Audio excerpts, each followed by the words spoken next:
When it comes to really understanding how your team is actually doing, sometimes they'll be open to sharing, but other times it's really hard to tell. So one of the things that's really important during this time is measuring that employee engagement.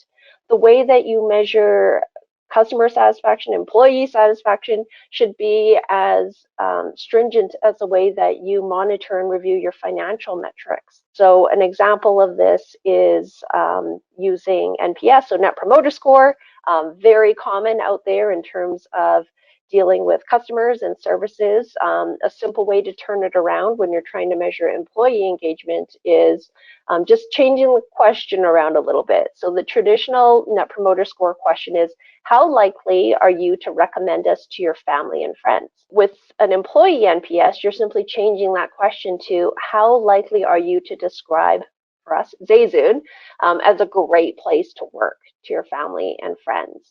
And that's where we can then quickly move through and see what the team is saying. It's easy to see trends. It's easy to see what it is that they want. One of the items that we had was very simple. You know, we're a startup kind of growing company. And one of the comments was, I feel like my compensation is fair, but I don't really understand the salary scaling and where, you know, I can go from here.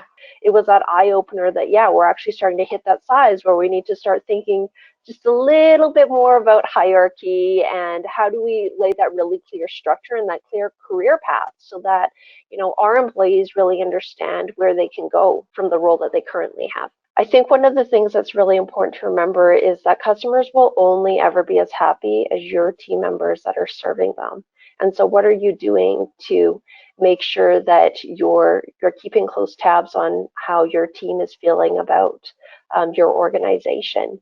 You know, the best ideas that you're ever going to get are going to be from the person that's actually doing that job. As much as we want to think that we know it all sometimes as leaders, we don't know what task seems redundant or maybe seems, you know, low value add the way somebody actually doing that job every day does.